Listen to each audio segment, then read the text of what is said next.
Good morning, ladies and gentlemen, and welcome to a special edition of the American Hellenic Institute's Virtual Speakers Forum. Today will be much more than a forum. Today, unfortunately, we commemorate once again the very black anniversary of Turkey's illegal invasion of Cyprus in 1974, this being the 46th anniversary. On July 20th in 1974, in the early hours, Turkey illegally invaded Cyprus with the use of American weapons, which was in direct violation of the Foreign Assistance Act at that time. That set into motion one named Gene Rosides, who actively took it upon himself and to invoke the rule of law and try to impose an arms embargo on Turkey via congressional action. That also, through the actions of Gene Rosides, gave birth to the American Hellenic Institute, which was officially founded on August 1 in 1974, just a few days from now. Again, unfortunately, Mr. Rosides, in early May of this year, passed away. And 46 years later, founded this organization as a direct result of that illegal invasion, which continues to be illegal and one now of occupation for 46 years. The issue is still unresolved, and yet Mr. Rosides is no longer with us. So we hold to his memory that we will continue to have the fight regarding a proper resolution where Cyprus can be whole, free, and at peace, and for Turkey to once and for all leave the island, and for the island to be once again united under the peoples of Cyprus. Until such time, we need to be able to have these commemorations to be reminded of the illegal actions that took place in 1974, and frankly, of the responsibilities to bear of the U.S. government, our government, for those actions through the person of Henry Kissinger and others in the summer of 1974. And in so doing, the American Hellenic Institute over the years has initiated this commemoration always on Capitol Hill, bringing together members of Congress who stop by and issue statements regarding this commemoration. Unfortunately, just like everyone else during this COVID period, we cannot do things live and in person. And although we would be on Capitol Hill today, we cannot be so. However, because of the newfound world of Zoom, we can at least do it virtually. And so we are pleased today in commemoration to commemorate this black anniversary. And as always, with the cooperation with the Congressional Hellenic Caucus, Congresswoman Carolyn Maloney and Congressman Gus Bilirakis. And to begin, we're going to start with Ambassador of Greece, Alexandra Papadopoulou, who will begin today as our first speaker. We will be on for approximately an hour and a half. We have 9 members of Congress who will join us live. We have 2 video feeds that we will present, and there will be 2 statements that will be read. But because it'll be a little bit free-flowing, we're going to try to do this as best as possible. But we're going to start with Ambassador Papadopoulou. So, Ambassador Papadopoulou, we give you the floor to for your opening comment or for your comments. Thank you very much. Today, on the 46th anniversary of the Turkish invasion of Cyprus, illegal and brutal, we turn back our thoughts to those tragic days. First, to honor the dead, those who gave their lives in defense of what is most precious to all of us, our land, our families, and our freedom.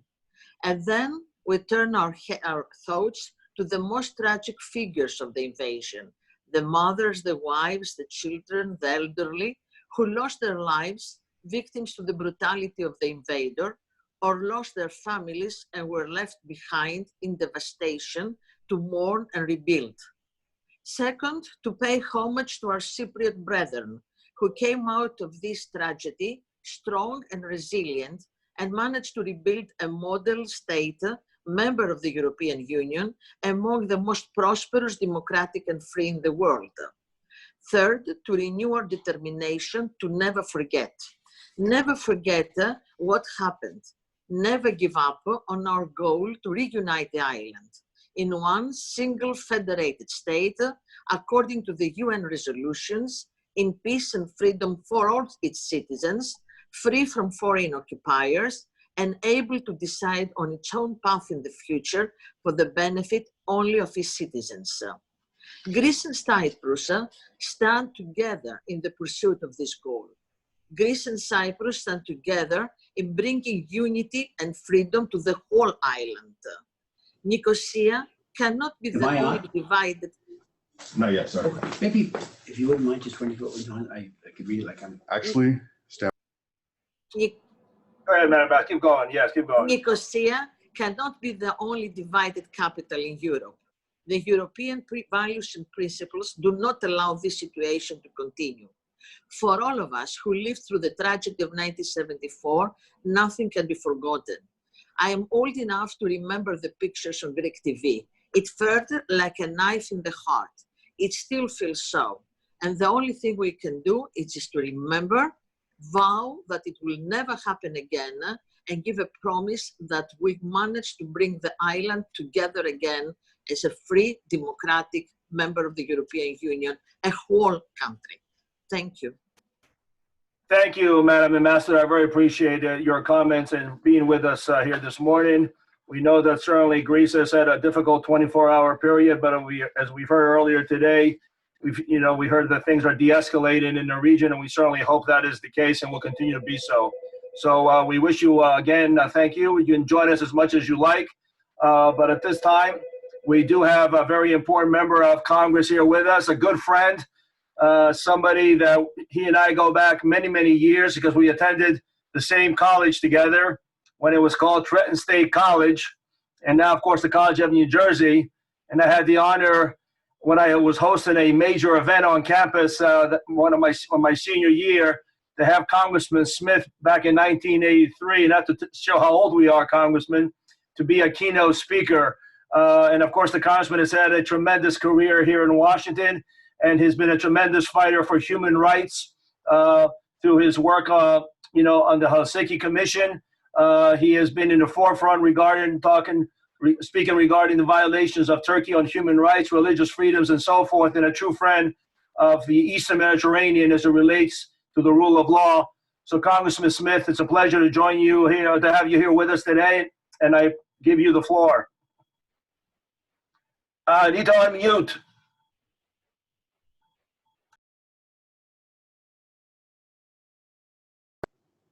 Is that better? Nick, thank you so very, very much. And thank you for your extraordinary leadership over these many years. We've been very good friends, and thanks for bringing back, we go back almost 40 years. So thank you for your leadership. It's extraordinary. And AHI is doing a tremendous job, and you're a great leader. And it makes a difference, especially now. We are really in a very difficult time, and it's important that your team and your leadership be absolutely manifest on Capitol Hill. It's great that there's a good bipartisan group of members who understand the problems associated with Turkey and Cyprus and speak out about on those issues all the time. It's bipartisan and bicameral. So thank you, because you helped to mold all of that.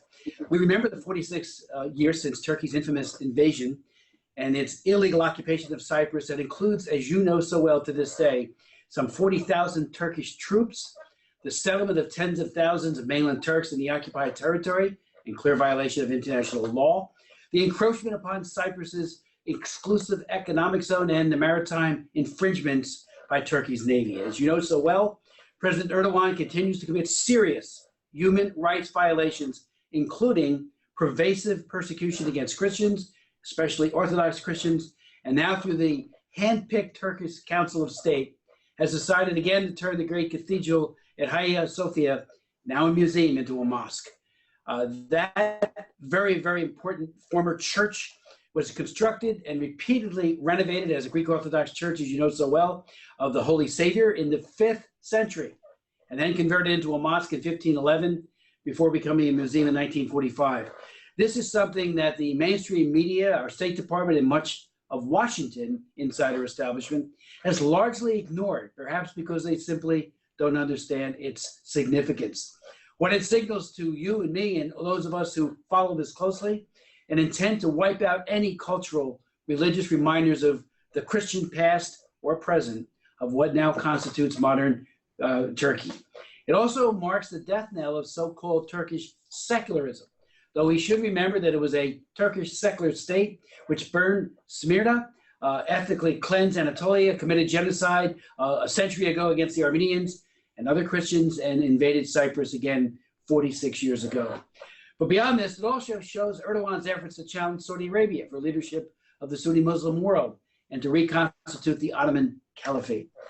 We in the government of the United States and the U.S. Congress especially cannot simply dismiss the fact that Turkey has now become a radical actor seeking hegemony in the region and assume that its intentions are somehow benign simply because it's a NATO ally. As you know, parenthetically, the Pentagon has removed Turkey from the list of global participants in its F-35 Joint Strike Fighter program, but that's only because of Turkey's procurement of the Russian S-400 air defense missile system, which puts a Russian intelligence collection platform in proximity to F-35s, jeopardizing the stealth capabilities of that aircraft. It's not because of other issues. And I read the Pentagon's rationale, and it makes no mention of all of these other concerns that we have. Turkey under Erdogan is engaged in adventurism, as we all know, in Libya and in Syria, and he's fomenting instability in Africa from the Horn, where it's seeking to turn Somalia into a client state to the Gulf of Guinea. You know, after the Allies' victory over the Ottomans in the First World War, the modern Turkish state, which emerged, was granted stewardship over Hagia Sophia. Erdogan has now violated that understanding. His attempt to rip up the status quo and reconstitute a new neo-Ottoman world order simply cannot go unchallenged. I want to say that our State Department's response has been inadequate, indicating to me and to you, I believe, that they don't understand how Erdogan has changed Turkey and what his ambitions are for the region and beyond. I understand that AHI, through you, that the Turkish government is pushing an MOU with our State Department, ostensibly to impose import restrictions on cultural property. As you know, I've chaired hearings on those issues in the past. This MOU deserves serious scrutiny in light of Erdogan's actions, and I do look forward to working with AHI on this as well. Again, thank you, Nick, and thank you to your whole team for the extraordinary work you do, particularly at this critical time. And thank you for the invitation to join you. Congressman, thank you so much for your kind words and your continuing fight on these issues, which are, again, at the core, have nothing to do just specifically with Greece and Cyprus, but also have to do with U.S. geostrategic interest as it relates to a very important region of the world, of which the interests are a paramount concern for us. So thank you once again, and feel free to stay as much as you want, but I understand how busy you must be. But thank you once again for joining us here today, and we look forward to working with you and your fine staff. Thank you, Nick. Appreciate it. Let me also, and I apologize, I should have mentioned it from the beginning, for those who are tuning in, Ambassador Manos Lysiotis, representing, of course, his government, the Republic of Cyprus here in Washington. You're going to hear from the ambassador at different times during the day today, including his more formal comments, but he will be with us on the entire time of this presentation. And I've also asked to co-chair with me, if you will, because of his vast expertise on the legal issues that are paramount, to the discussion of today, and that's Nick Karamboulos, which you'll add some of his thoughts later on, and as potentially any Q&A will develop during the course of this presentation. But now we do have, although he's blacked out, Gus Bilirakis. Gus, are you able to please get on the video? Yeah, hey, Nico, it's Liz. We're working. We're having some technical difficulties, so if you give us a minute or two, you can filibuster while we're trying to get it set up. Well, I'm not going to do very well at singing, but let me do this at this moment, since we got Congressman Smith on.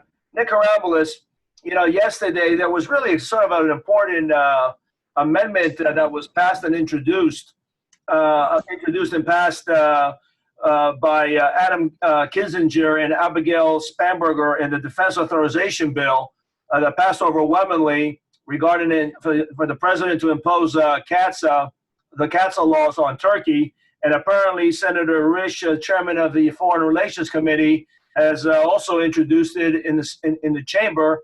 And because of the vast bipartisan support of this amendment, it stands a good chance of being included in the final version of the bill. Can you speak a little bit more to the importance of this and significance of this, Nick? Oh, without a doubt, and I do think, Nick, it's very likely it will survive conference because of the bipartisanship, with Risch and Chairman Risch, I should say, backing it. It is very important that it passed. I don't know of anyone who was against it, in terms of, and that's a good sign. I mean, I've been here long enough to know that when you get that kind of consensus, it will become law. And the NDAA will become law. There's a few things that probably will drop out in conference, but I think by and large it will become law. Well, we're looking forward to that. Gus, we got you on. Hey, And how you doing? Gus Polarakis needs no introduction to anybody who was viewing this presentation here today. Louder. Of course, the longtime co-chair of the Congressional Hellenic Caucus, along with Carolyn Maloney. And he follows, of course, in the footsteps of his father, who founded the caucus with Carolyn many years ago. And Gus wears it on his sleeve. What can I say? But he does it, as always, because he's a great American, understands the importance of the region for peace and stability and the role that Greece and Cyprus play in that stability. And he continues to fight that battle on Capitol Hill. And Gus, it is a pleasure to have you with us today, and your floor is yours. Thank you very much, Nick. I appreciate it very much. And you're outstanding, Nick. And as a matter of fact, I've gotten a lot of people that have told me that the last piece that you wrote, it really came from the heart. And people got the message. They really did. So, and that's why, we work together. We really do. And everything we do is from the heart. And another person, the previous speaker, Chris Smith, same thing. He's the top 5 best members, I would say, in the Congress, in the House and the Senate, because there's no ulterior motives with Chris Smith. He always says the right thing. And we're lucky to have him as part of I think he's on the Greek caucus, but he's always there for me with the issues. I do have some prepared remarks, if that's okay. Let me try that, because sometimes I go too long. If I don't have it in front of me, I go too long. But again, good morning to everyone, all my friends and family at AHI, American Hellenic Institute. I'm proud to join you today to focus our attention on Cyprus's continued illegal occupation by Turkey and its future. AHI has been the champion of this issue from the very beginning, and memory eternal for Gene Roussidis, who did a wonderful job. And he has always been somebody that I've looked up to. I always say that he's the original Golden Greek, and that's true. It's amazing, Chris. I don't know if you know this, but he was a All-American football player and got drafted by the Giants, but he went to Columbia, and the parents, of course, helping out your parents was the big thing. That was a priority, helping out the family, and then sports came second. But he went to Columbia and played football in Columbia too, as well. So the Republic of Cyprus has been a steadfast ally, and Cypriots of all backgrounds deserve an end to the senseless division of their homeland. Since the day Turkey invaded in 1974, it has illegally occupied the territory of Cyprus and excluded the lawful owners from their property. More recently, the Turkey-Libya maritime deal and Turkey's explorations and drillings in the exclusive economic zone of the Republic of Cyprus show Turkey's continued defiance of international law. This is very serious, folks. It's not only the U.S., it's in the best interest of the U.S. that we prevent this. And it is a violation of international law as well. So I have been in touch with the Secretary of State. I've got a call into the Vice President. You know, I talk to the National Security Council on a regular basis. We must put pressure. The U.S. must put pressure because this is not in our best interests. Ending the illegal occupation of Cyprus would safeguard the country's independence while amplifying its bridge building capacity, further stabilizing and bringing peace to the region, all of which will make Cyprus an even better ally. There's so much potential there, and you know, Nick would tell you that, and we've been there several times, and really a picture's worth 1,000 words to see the green line, to go over the green line and see what they've done in the occupied area. It's very, very sad. Basically, our cemeteries, you know, our churches have been turned into mosques, and it's an awful situation. Increased tension in the Eastern Mediterranean, with Turkey serving as a destabilizing force, has made it even more critical for the reliable trilateral partnership of Cyprus, Greece, and Israel. And Nick, we had something to do with that. When President Erdogan of Turkey says that he will use the so-called Ottoman slap to take on Greece, or when his thugs beat American citizens on U.S. soil, we know that we cannot be ambivalent to the danger that threatens our allies.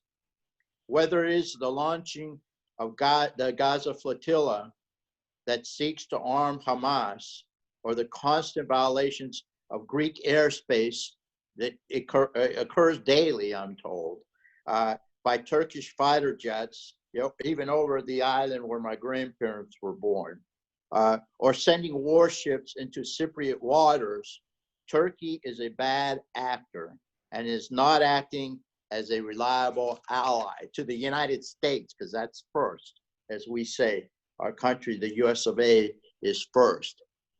These continued brazen provocations and flagrant and escalating violations of international law by Erdogan do nothing to advance regional interests and provide stability and prosperity. Under Erdogan, Turkey has been increasingly Islamist, authoritarian, and intolerant of press freedom and civil liberties. And it's easy to point out, unfortunately, folks. Just recently, Erdogan signed a decree allowing our beloved Hagia Sophia to be used as a mosque again. Not only does this decision go against its enshrined status as a UNESCO World Heritage Site, but also signals a terrible reality of what Turkey has become. Additionally, Turkey is deepening political, economic, and military ties to Russia and China. With the purchase of the S-400 missile defense system, Turkey has made it clear that it has no place in the F-35 program. Along with Crist and some colleagues, we prevented that from happening, the purchase of F-35s by Turkey, thank goodness. I was glad to see that the administration, again, they took a hardline stance against Turkey by kicking them out of the F-35 program, as I said, and I urge it to maintain this position, the administration, until Turkey can prove without a doubt they are truly our ally and more than name only. Our relationship with our allies, Turkey especially, must be based on shared values and mutual respect. At the core, the rule of law must be respected above all else. 45 years of illegal occupation is 45 years too long. Of course, I'm speaking of our beloved Cyprus. I encourage the Greek, Turkish, and Cypriot leaders to resume the hard work of unifying a people divided for over a generation. Tough and important issues remain, but hopefully this illegal occupation will soon be resolved. And again, a good step would be, goodwill gesture would be if the Turkish government removed the troops, over 30 to 40,000 troops. You know, there's no bloodshed. At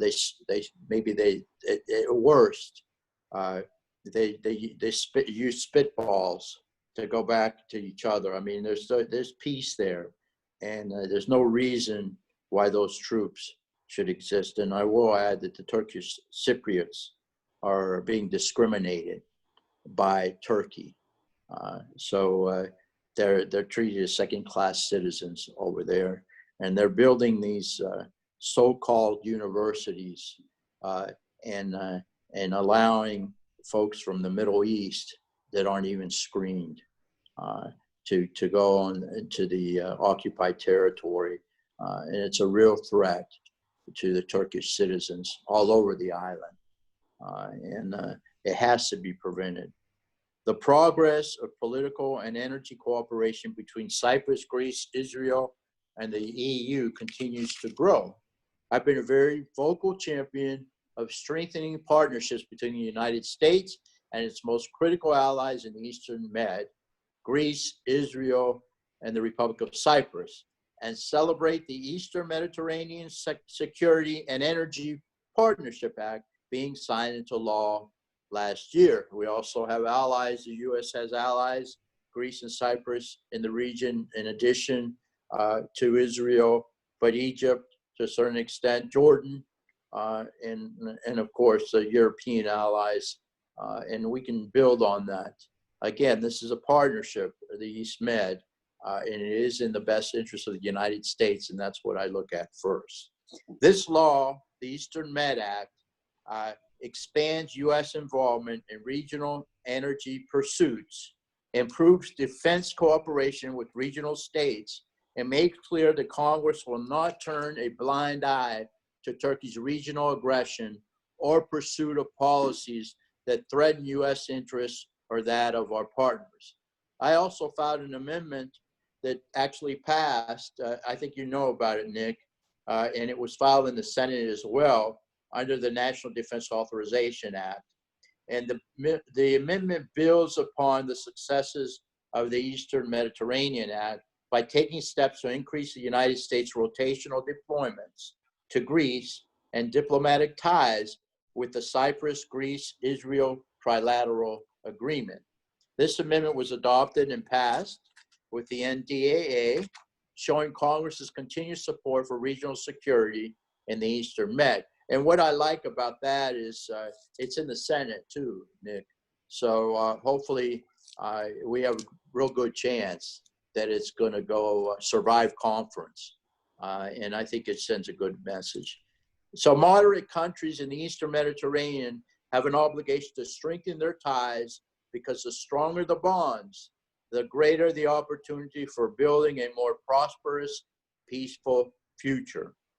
The Cyprus-Greece-Israel partnership we have encouraged and strengthened through our work, again, with the Congressional Hellenic Israel Alliance, that caucus, and also groups like AHI, a new example of cooperation in an increasingly turbulent Eastern Mediterranean region. By further strengthening this trilateral partnership, we can promote stability within the region and maximize the mutually beneficial benefits for participating countries, as well as the United States and international community. So again, we've made a lot of progress. And I know that President Erdogan is offended by this progress.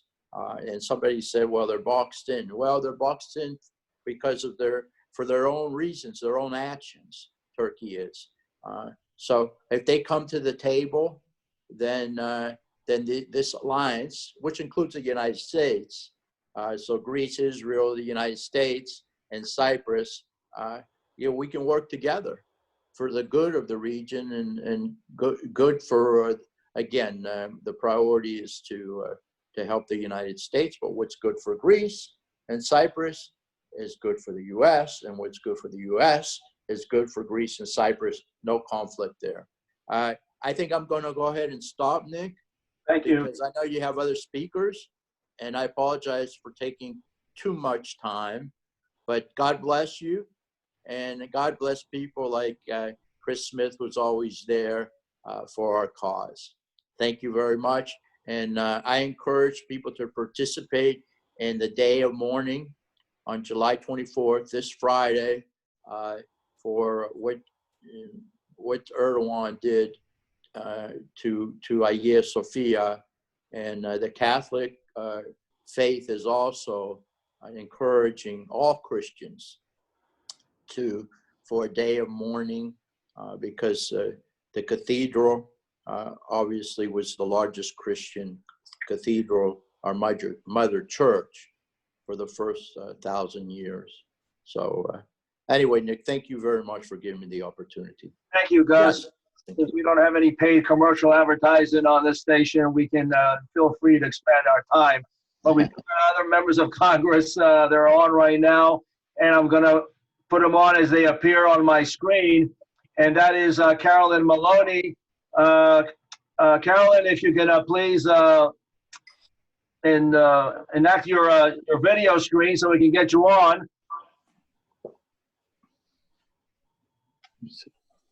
Carolyn? Maybe she's not there. Senator Van Hollen, are you with us on video that you can? Hello? My producer, can you somehow reach out to our two members to log in? Emily?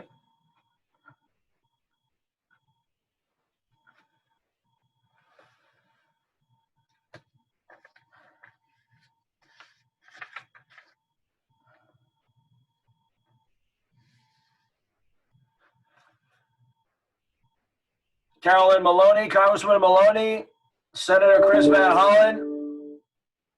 We see your names.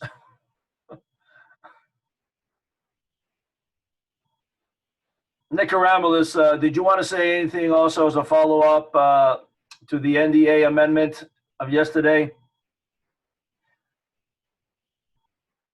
Nick, unmute. The main thing is that CATSCA, which was passed a couple of years ago, has really not been enforced by the administration. And the purpose of this amendment was to, in effect, require the administration to enforce CATSCA, which is clearly relevant to Turkey with its purchase of the S-400s. And the other concern about the S-400s is they are designed to shoot down F-16s. The U.S. supplied F-16. The U.S. uses it. Greece uses it. So it's a very difficult proposition to square in NATO that Turkey, a NATO member, would purchase anti-aircraft missiles which can shoot down NATO aircraft. And then when you look around the region, whether it's aircraft or drones, which country has F-16s in the area? It's not Iran, it's not Syria, it's not Russia, it's Greece. So I think from the U.S. point of view, this purchase should be considered a hostile act because it is designed to shoot down the aircraft of our ally. All right, Nick, thank you. Senator Van Hollen will come on with us about 11:20. We hope to have Carol Maloney with us any moment now. Dina Titus is supposed to be somewhere here as well. Mr. Ambassador, Let me ask you a question that doesn't seem to be getting too much information on these days, and that is one of the unfortunate circumstances of the invasion was the inhabitants of Varosha being kicked out of their city in 1974, and of which, as we know, today is a ghost city. If anyone who has visited there, like I've had the opportunity on numerous occasions to see the barbed wired fence all around, and it's always been there under UN auspices for the residents to go back. But now Turkey recently, of course, has threatened to sort of like redevelop it, if you will. Can you just bring us up to date on where things stand specifically as it relates to Varosha? Yes, yes, Nick, thank you very much. And I take this opportunity to thank Congressman Billy Raggis and Congressman Chris Smith, who was with us before. Your question requires a comment as well. We commemorate today the Turkish invasion of 1974 on the 20th of July. We tend to forget that Turkey proceeded to another invasion on the 15th of August, which was completely, it was during talks in Geneva when Turkey presented its ultimatum and decided to launch the second invasion. And that's during the second invasion that the city of Famagusta was captured. It has a special status because the United Nations considered the region directly under, held Turkey directly responsible for that, for Varosha, and it remained fenced for years. There are indeed now efforts to reopen the city and to use it by the Turkish by the Turkish forces. There have been visits of high officials from Turkey. There have been movements and efforts to have studies, for the reopening. The threat is real, and you understand that the threat, it's not only, and they still continue. You understand that the threat is real. There's some static. Is there somewhere there's some static coming from when you speak? I don't know if something is rubbing or something. Okay, so is it better now? Yes. Okay, so one should understand the importance of Famagusta for in the overall complex of the Cyprus problem. Famagusta is one of the most important cities in Cyprus. In 1974, it had more than 90% of the tourist infrastructure on the island. It's a city where people, when we discuss the Cyprus problem, in order to bring about a federal settlement on the basis of the United Nations security resolutions, the role of Famagusta would be extremely important, because Famagusta, you will have the biggest number of refugees returning to their homes. So that's why Famagusta has a special status. There are several Security Council resolutions which refer to the city of Famagusta and which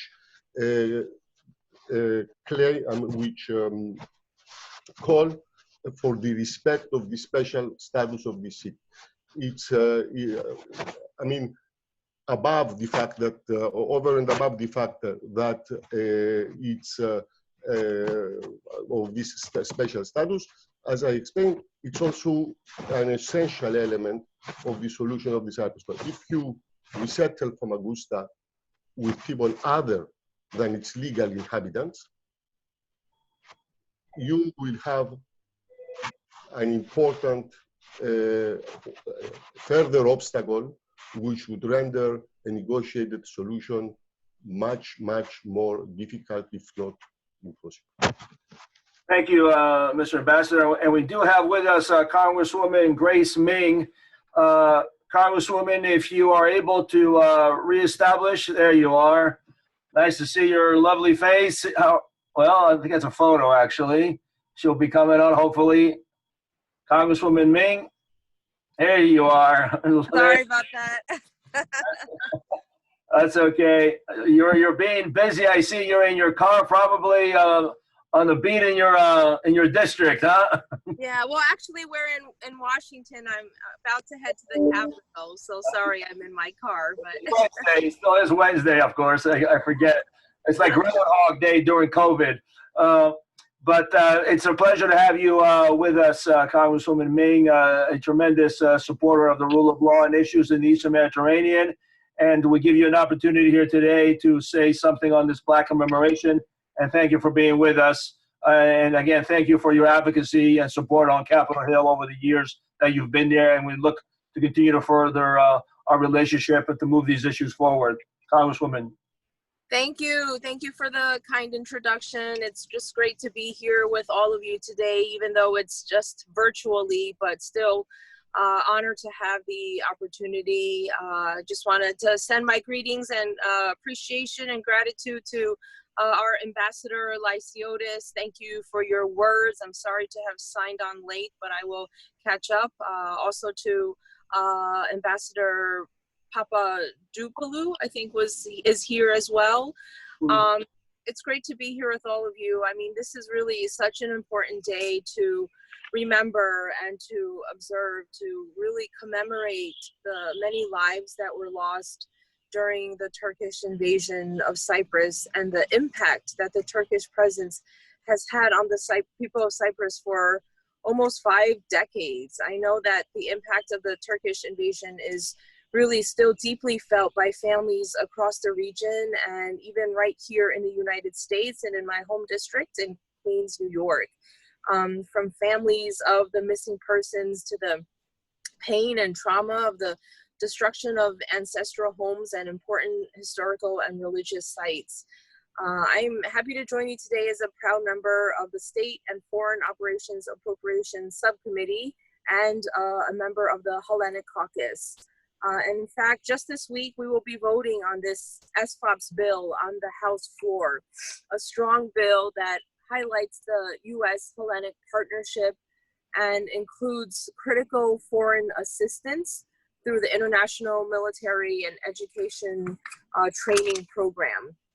Our Hellenic partners have been such strong allies in promoting Balkan stability and diversification of energy supplies in Europe. And right now, as we know, both are on the front lines of dealing with the migration and refugee crisis, as well as this coronavirus pandemic.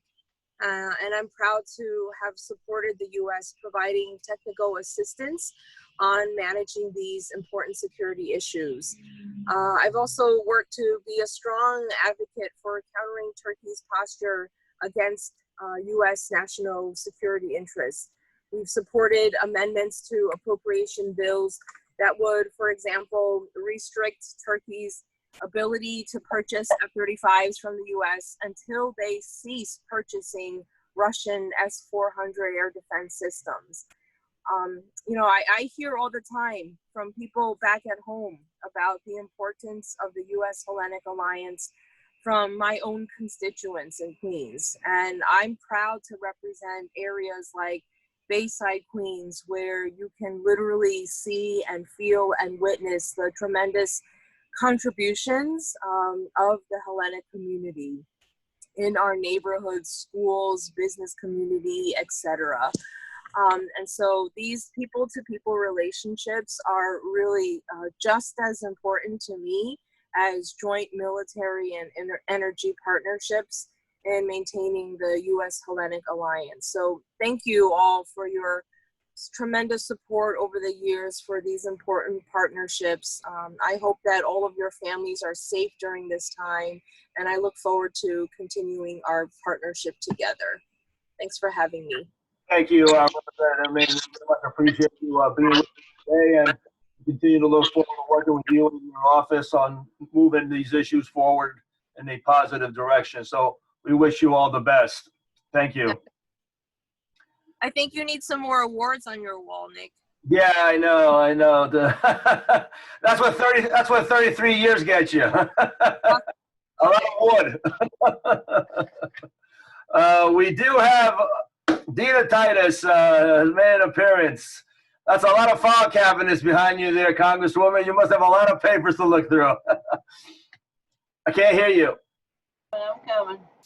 Well, it's a pleasure to have Dina Titus from one of the finest cities in America, Las Vegas, and we wish the fine people of Las Vegas all the best. I know they've been hit very hard during this COVID-19, and we hope they come to a quick recovery as soon as possible, along with all your constituents, which I'm sure are affected directly by the situation there with what goes on. But we thank you. You've been a tremendous advocate for these issues over the years on Capitol Hill.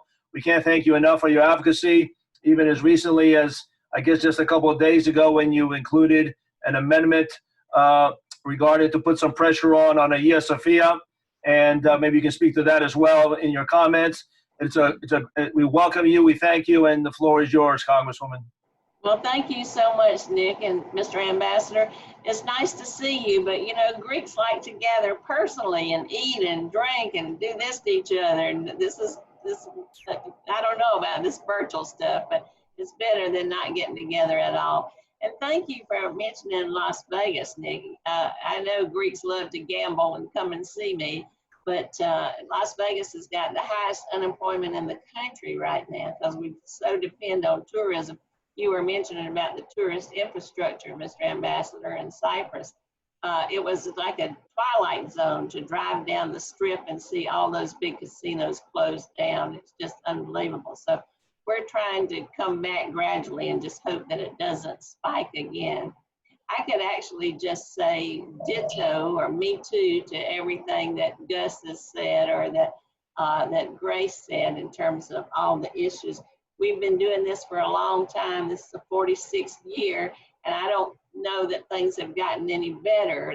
They come and they go, and right now Turkey is just behaving in such a way that the U.S. just shouldn't tolerate. We can't let them continue to get away with things. We have missing people there in Cyprus that we need to find and bring home.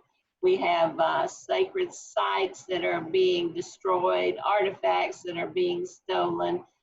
It's just a terrible situation. Turkey is not a good ally to us, and we should not trust them, and I certainly don't. I was a co-sponsor of Representative Deutsch's bill last time, the Eastern Mediterranean Security and Energy Partnership. I think that's a good way to help strengthen the relations between our two countries on the economic side, as well as what we're doing on the political side. And it's certainly in our interest in the U.S. to have that ally there when it comes to geopolitical politics and our own national security. So our relationship with Cyprus is not just good for Cyprus, it's certainly good for us. And when Israel comes in the mix on some of the energy politics, that's also, I think it works to the advantage of kind of future development. I agree with the boycott on the selling of the planes of Turkey and certainly supported that. In the Foreign Affairs Committee, we put Turkey on notice. We passed a resolution that called for sanctions if Turkey proceeded with the acquisition of the S-400s from Russia. Feel very strongly about that. And thank you, Nick, for mentioning my amendment. I will be testifying on that later today as part of the House Appropriations Committee.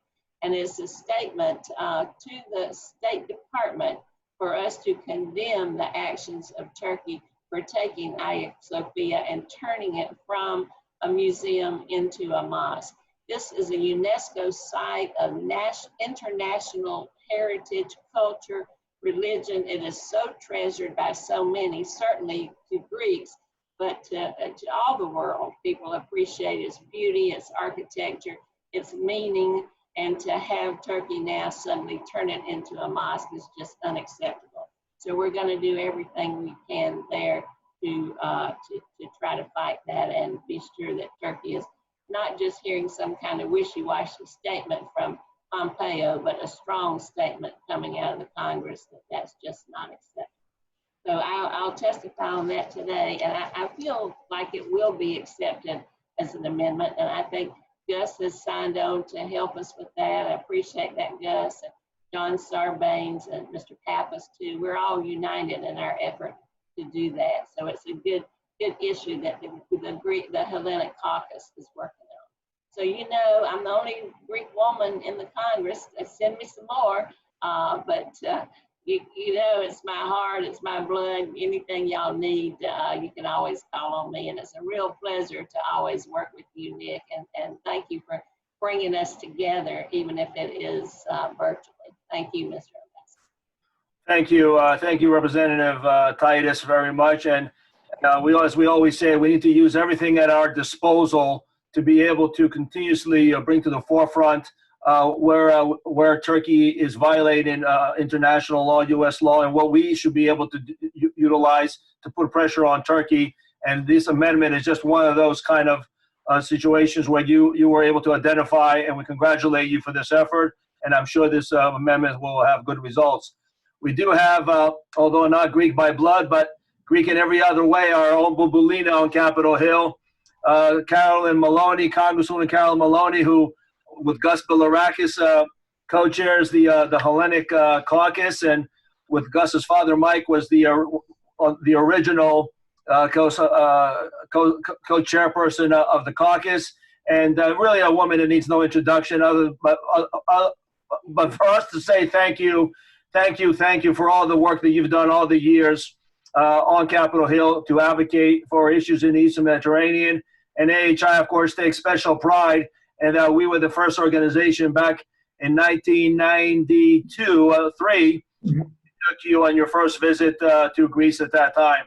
So, Carolyn, good to see you. The floor is yours. Oh, thank you, Nick. Greek in my heart. Good morning to everyone, and I want to thank the American Hellenic Institute and my good friend Nick Larigakis for organizing this event. I must tell you, it's difficult to do everything remote, and I'm chairing a hearing remote right now, so I'm impressed that you're able to bring us all together on this important event.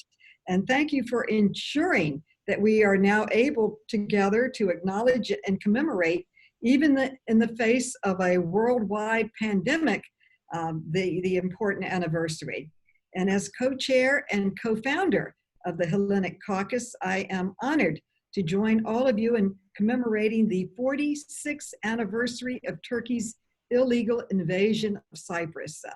The invasion forced thousands of Greek Cypriots to leave their homes and become refugees in their own country, and many came to my district in New York, Astoria, Queens, and Manhattan, that is home of the Archdiocese. So many came to America. So I've heard the stories of the invasion, the stories of the loss for many, many years from close friends. Religious and cultural sites were damaged and destroyed. Families who were displaced have yet to return home, or even worse, recover the remains of their loved ones. By the end of the invasion, Turkish troops seized the northern third of Cyprus. To this day, more than 40,000 illegal soldiers remain on the island, an unacceptable military presence. It's menacing that Cypriots have been subjected to for nearly 5 decades. Turkey must withdraw its troops from Cyprus. It must end its illegal occupation so that Greek Cypriots and Turkish Cypriots can live together in peace, security, and prosperity. A stable and reunified Cyprus benefits the United States, the entire Eastern Mediterranean, and most of all Cypriots themselves, who deserve to live without the looming presence of the Turkish military. Turkey must end its illegal occupation, and all of us, members of Congress and members of the Hellenic community, must continue to be vigilant in calling out Turkish aggression in the region. Like all of you, I am deeply concerned about Turkey's increasingly aggressive actions in the Eastern Mediterranean and its violations of Greek and Cypriot sovereignty. Turkey's continued provocations violate international norms, and its interference with companies operating in Cyprus, EEZ, must stop. I remain committed to strengthening the United States alliance with Cyprus and supporting efforts in Congress to defend its stability and its sovereignty.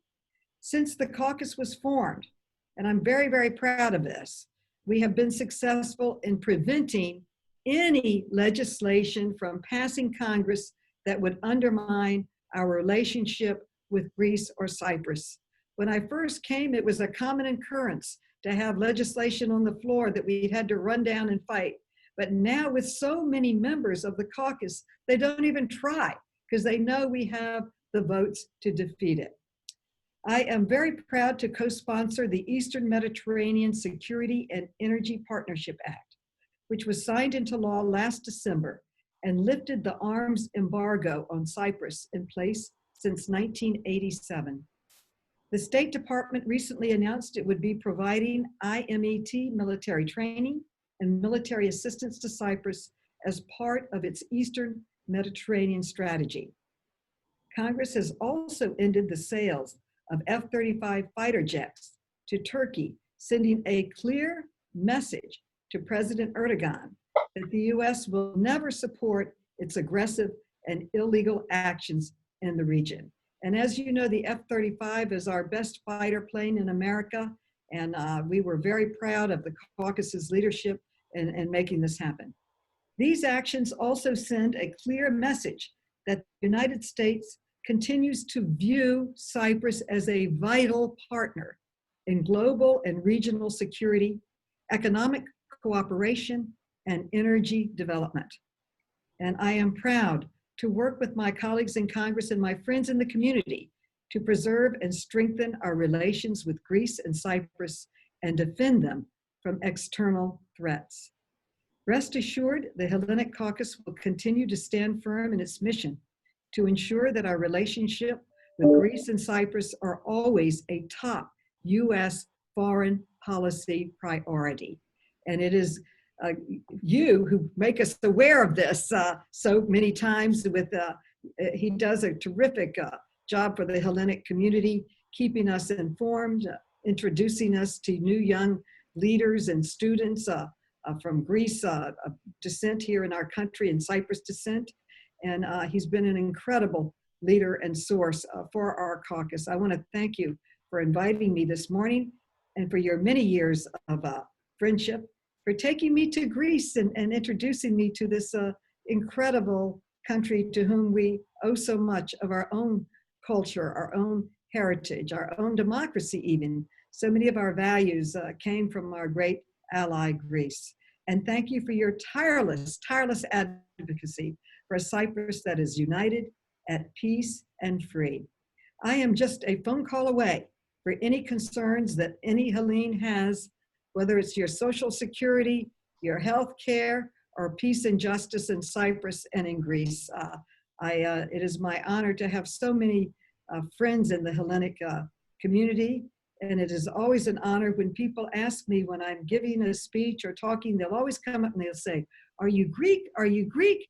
You must be Greek to talk that way."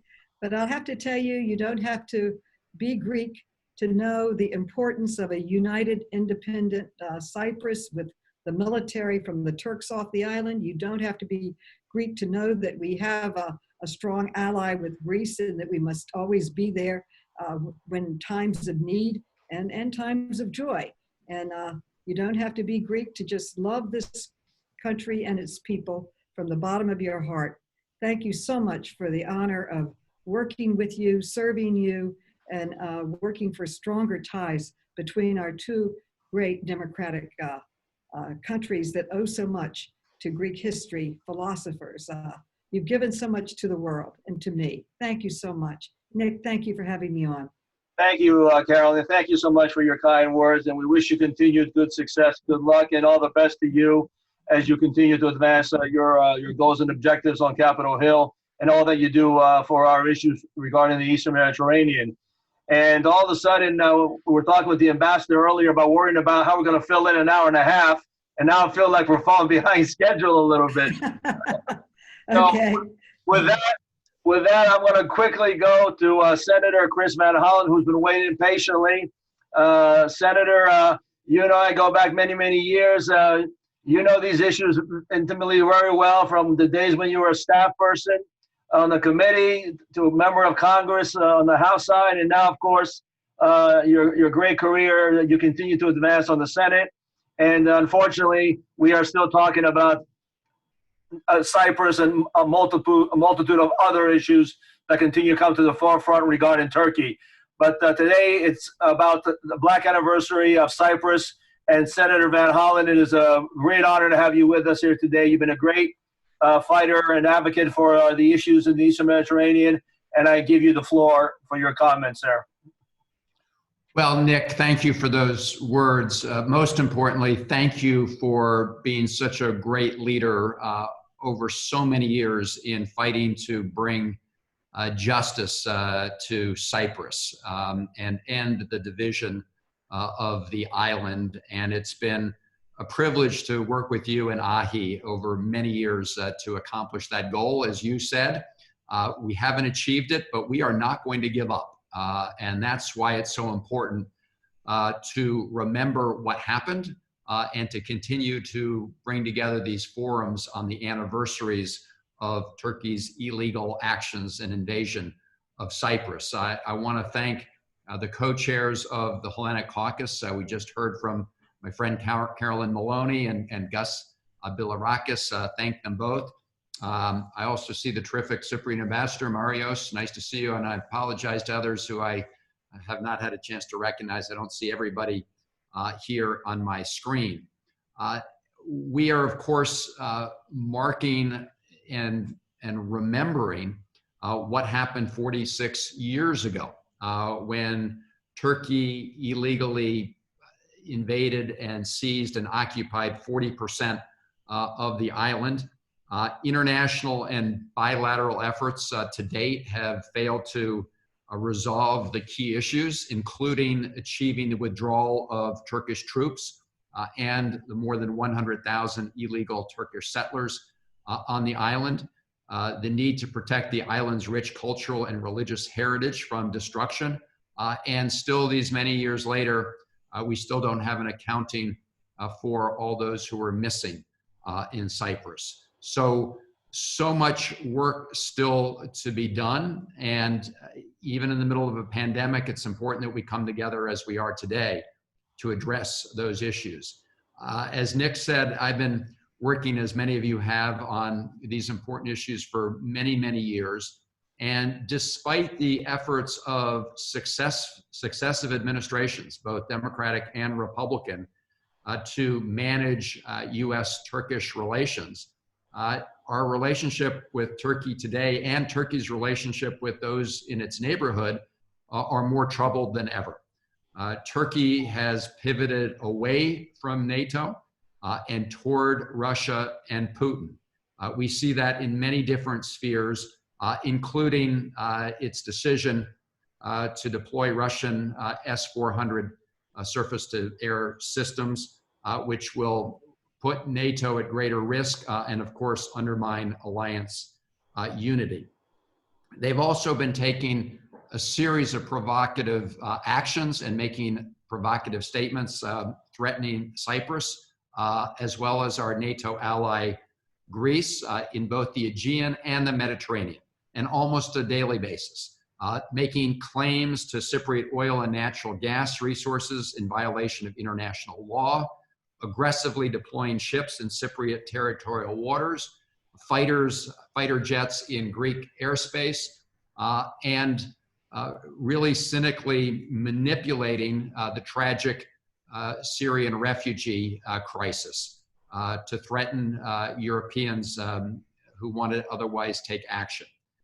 We've also seen Turkey's action in northern Syria, where it's essentially deployed a jihadist army of mercenaries to terrorize and ethnically cleanse majority Kurdish areas.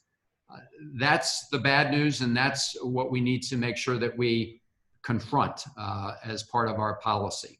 The good news is that bilateral relations and ties between the United States and Cyprus are strong and getting stronger. Last year, I had the privilege of meeting with the Cypriot president, President Anastasiadis, in Nicosia. We shared views on ways to strengthen our bilateral relationship, especially in face of increasing Turkish hostility. And we have achieved much since that delegation met with the president a year ago. Earlier this spring, when Greek Prime Minister Mitsotakis was in the district here in Washington, I met with him at Blair House to discuss the growing threats from increasingly aggressive Turkish policies in the region, including their efforts to work with Libya to change the international legal regime across the Mediterranean, which of course is a major threat. Congress has a very important role to play in responding. And we have been taking actions. And I'm pleased to say, with the help of Ahi and others on this call, we have taken some important steps. For example, with respect to Greece, I'm pleased to have continued to work to make sure that we increase our IMET funds. Very importantly, we had the East Mediterranean Partnership Act, which has been mentioned previously on this call, that lifted the arms embargo on Cyprus and will increase foreign assistance. And I'm also pleased that the State Department is planning to move ahead on the IMET front. We've also taken bipartisan measures to respond to Turkey's tilt toward Russia and Putin. I introduced the legislation along with Senator Lindsey Graham and others to take Turkey out of the F-35 program, so long as they pursued the S-400, which they've continued to do.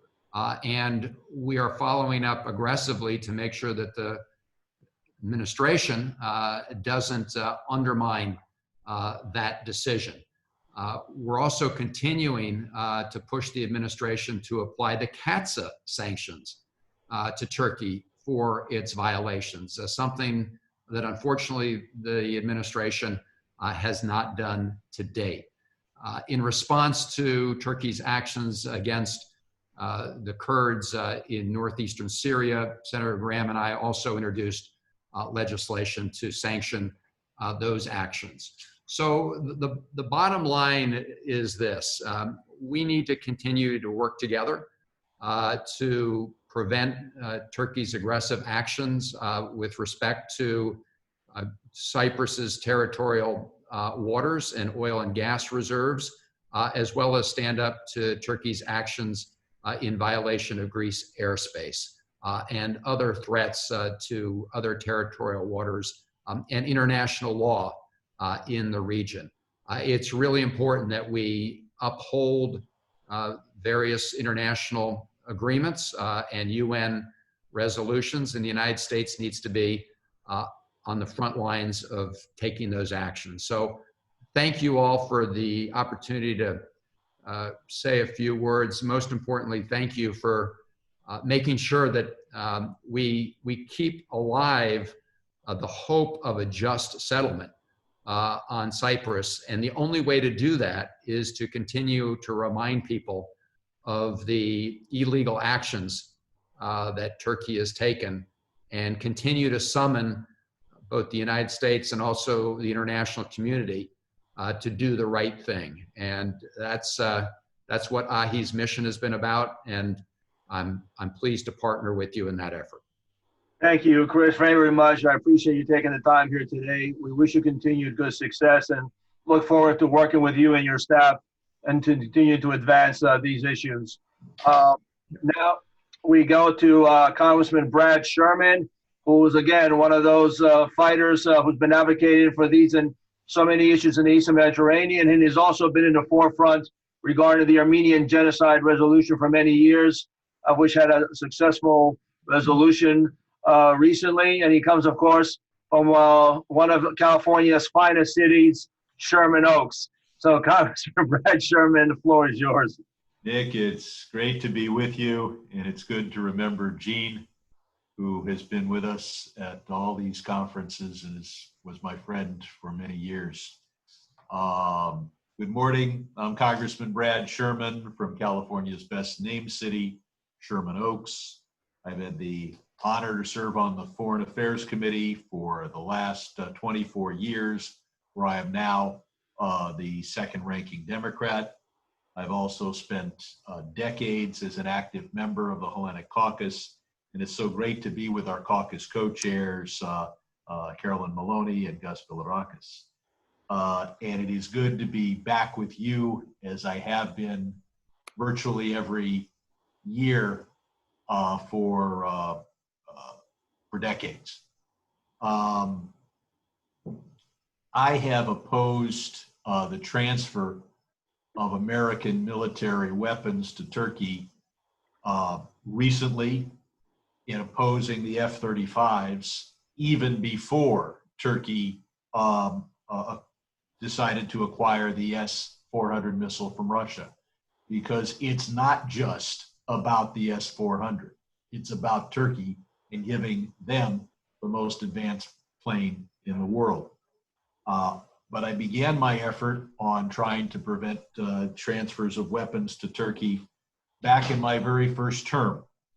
This was back in the 1990s, and the bill before us would have transferred some aging cruisers to the Turkish Navy.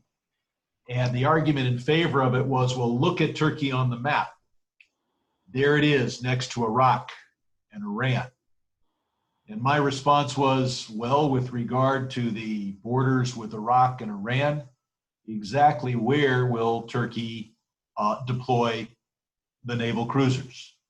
After all, the last time an ocean-going vessel has been seen in that region, in eastern Anatolia, the last naval ship, the last ocean-going ship seen there was Noah's Ark.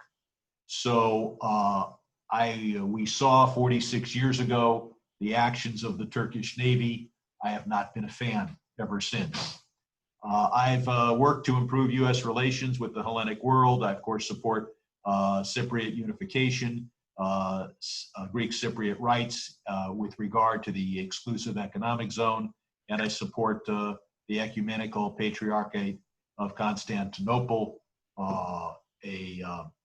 such a critical role in the history of Christianity, and Turkey's constant interference, Turkey's constant demand that every patriarch be someone born in Turkey is simply an affront to everyone who supports religious freedom around the world. And I, of course, have supported Greek debt relief. I was honored 2 years ago to receive the Afrosidis Award, which is presented annually to a member of the Jewish community that has made significant contribution on Hellenic issues. We still see 30,000 troops on Cyprus. This is, of course, illegal and unacceptable. It is the occupation of a EU sovereign state. That's why I co-sponsored the End the Cyprus Embargo Act, which would repeal provisions which prevent the export and transfer of defensive articles to the Republic of Cyprus. This bill was included in last year's NDA conference report and has become law. In addition, in recognition of Cyprus's importance as a partner in the Eastern Mediterranean, I co-sponsored the Eastern Mediterranean Security and Energy Partnership Act. This bill supports a dialogue among the three partners, Israel, Greece, and Cyprus, and establishes a United States Eastern Mediterranean Energy Center to promote that dialogue. It authorizes military education and training for Cyprus and Greece, and would prevent the transfer of F-35s to Turkey, regardless of the S-400 Russian missiles. Both our partnership with Cyprus and our trilateral dialogue with Israel, Greece, and Cyprus are critical to not only our security, but to energy security for Europe. We've got to make sure that Europe cannot be blackmailed from an energy standpoint by Russia. I continue to follow developments in the region related to reunification. Of course, we saw more progress in 2017 than we've seen since. Unfortunately, the United States-sponsored negotiations failed because Turkey insists upon military intervention rights, a strange thing to insist upon with regard to the territory of a foreign country. But President Erdogan does a number of strange things, including in his recent visit to the United States, where he deployed Gestapo thugs to beat up American citizens, an act that was condemned by H-354, which we passed in 2017 and which I co-sponsored. And we've seen this play out in 2018 when Turkish naval ships harassed an EU vessel conducting energy exploration in Cyprus's exclusive economic zone. Turkey stands actually to benefit from this energy exploration, but repeatedly violates Greece's air and sea territory, and has issued so many threats against the continued exploration of the EEZ by Cyprus. Finally, it's important to note the success of Hellenic Americans. One of the most prominent, successful, educated, and higher income ethnic groups in the United States. I do want to take a moment of personal privilege. As you may know, Elliot Engel will not be returning to Congress next year. And so the chairmanship of the Foreign Affairs Committee, perhaps the single most important committee to the Hellenic cause, most important committee, I believe, is going to be the subject of a contest later this year. All 240, I hope that by then 250 incoming Democrats will have a vote. You know my record. That's what you should know, is that my leading opponent has been a very active member of both the Turkish and Azerbaijan caucuses. And so I know you'll want to follow that race. And I know there's that this will be very important for determining whether the House of Representatives takes a pro-Hellene policy in the years to come. So I look forward to working with you, and I want to thank you for inviting me, as you have each of the last 24 years. Thank you very much. Thank you, Congressman. And yes, we definitely look at the roster very carefully. So wish you continued success, and thank you once again for taking the time to be with us here today. Thank you.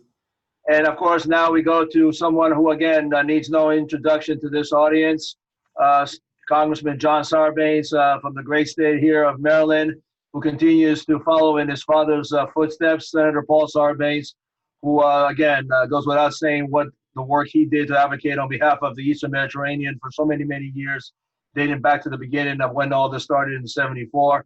And of course, his son continues in that great legacy of the Sarbanes family name. And we are very proud of you, John, and all the work that you continue to do to advocate for these issues. So we welcome you and thank you for being here today. Yeah, thank you very much, Nick. Can you hear me? Yes. Excellent.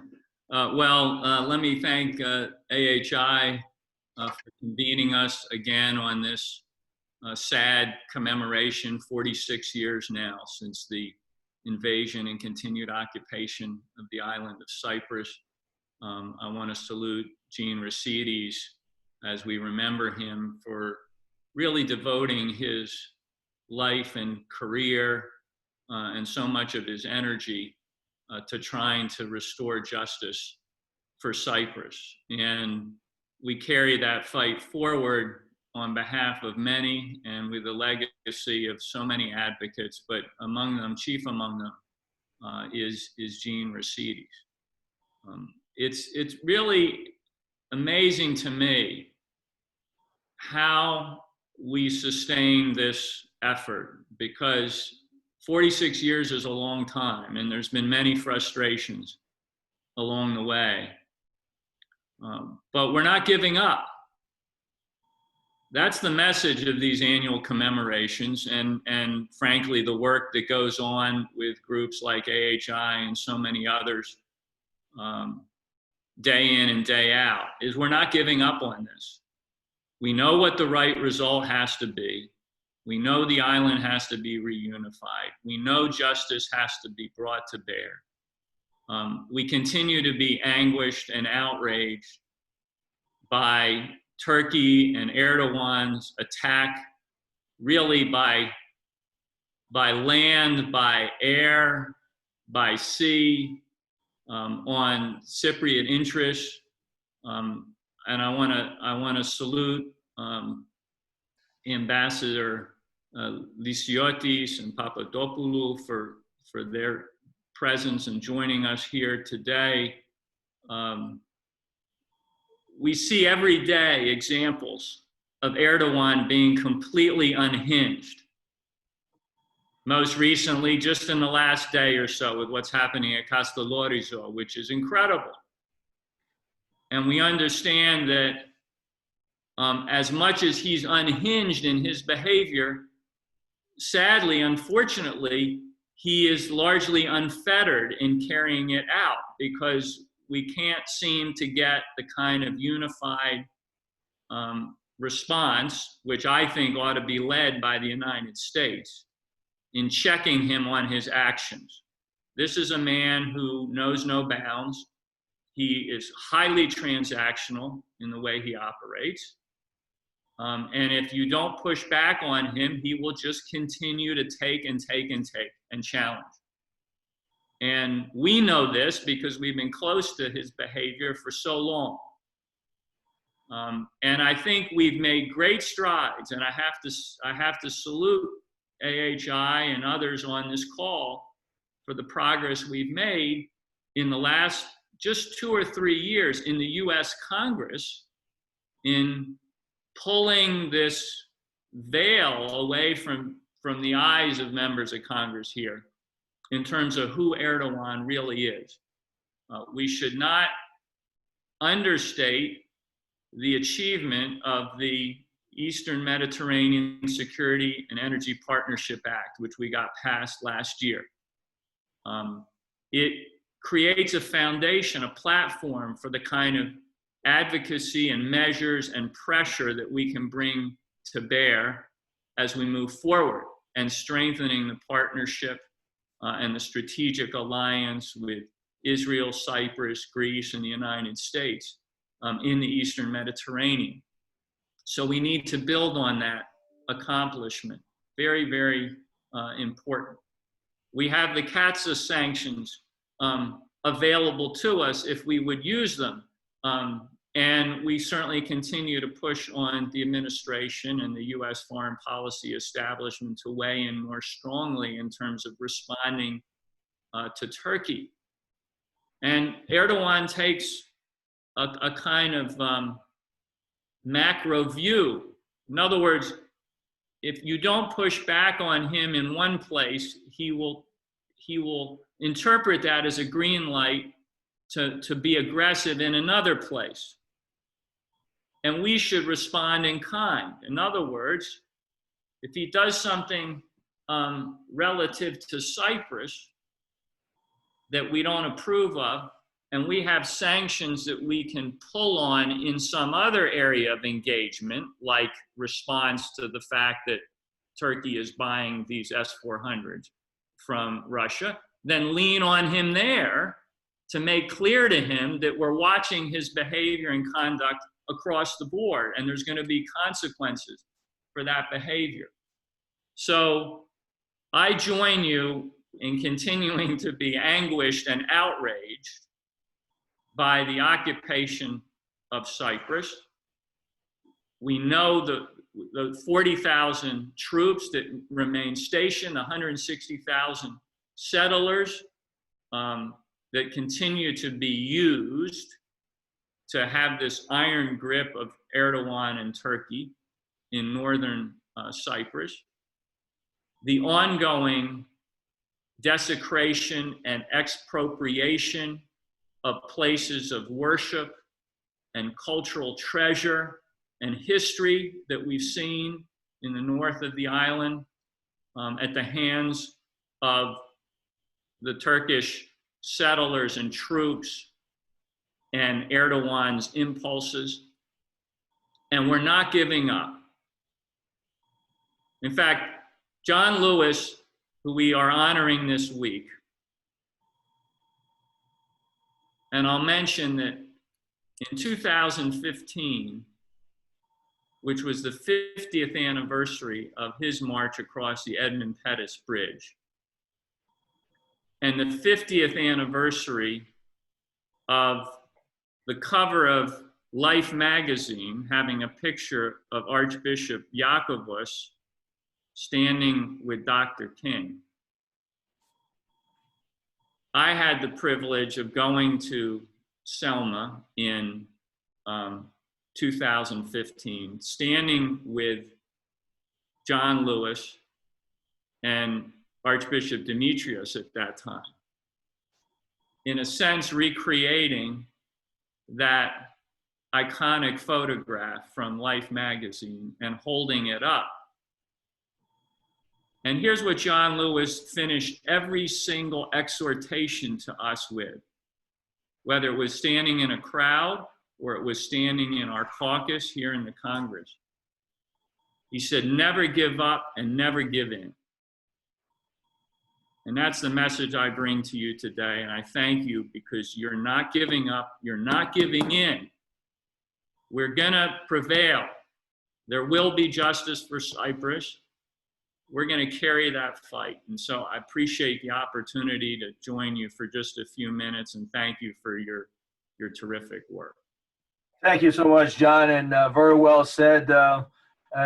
May John Lewis's memory be eternal, as we say, and may his legacy and his message continue to resonate throughout Capitol Hill and for the downtrodden and for those who are being violated on regards to the law. So we thank you once again for being with us, John, and wish you continued good success.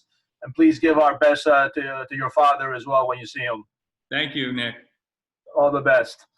I remind our audience who are tuning in right now, we are actually at the 12 o'clock hour, and I'm amazed that we've filled in so much time, and we still have another member of Congress, one more, plus the ambassador, and we're going to have two more statements that will be read and two videos. So we are going to go past the appointed hour. I hope many of you can join us. But what I'd like to do, I think, right now, Mr. Ambassador, is really to have you start your what was going to be your formal comments, which I thought was going to be many minutes ago, but let's do that now until we see what happens with our next and last live member of Congress who still hasn't joined us yet. So I want to turn it over to you for what would be your formal comments at this time. Thank you very much, Nick, and thank you for organizing once again this commemorative event for the Turkish invasion of 1974, the Turkish invasion of Cyprus in 1974, which still remains an open wound. Turkey found the pretext in 1974, the coup, to invade Cyprus. As I mentioned before, it was a pretext, and the plan was prepared well in advance. Another invasion in August, 15th of August followed. The consequences, we live with them even today. We have 200,000 refugees, almost. We have thousands of dead, 3,000 and even more, who lost their lives are defending the independence, sovereignty, and territorial integrity of Cyprus, defending their civilization, their homes. We still have more than 810 missing people who have not been identified yet. And I thank you for organizing a few days ago an event on this issue. I would like to share a memory with you on this issue, just to show you how important it is to bear this in mind. I was 15 years in 1974. I had a neighbor who was a doctor of medicine and a Cypriot in Crete, married with a Cretan lady who had a 2-year-old girl. And he was for holidays in Cyprus. He was called to service, and he went missing in action.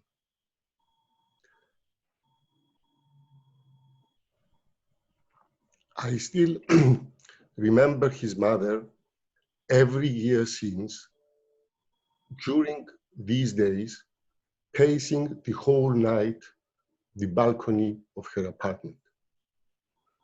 That lady, her husband, passed away without closure. So when we say that the wounds are open, yes, the wounds are open. They are open for the refugees. They are open for the families of the missing persons. They are open for the whole of Cyprus. 36% of the territory of Cyprus is still under Turkish occupation. 40,000 troops are still there. 160,000 colonists were imported from Turkey in contravention of all conventions of international law. The heritage of Cyprus, be it Christian, Greek, or other, has been looted, desecrated, destroyed, or sold. And I remind you again of the Kanakaria mosaics, which were sold to an American art dealer, and which we managed, after an important legal battle, to repatriate to Cyprus, setting at the same time an important precedent for the protection of the cultural heritage of humanity. 46 years after these events, despite our efforts to bring about a solution to the Cyprus problem, which would reunify the country, reunify its people, allow them to live in conditions of peace, security, and the protection of human rights for everybody in a European normal state, without foreign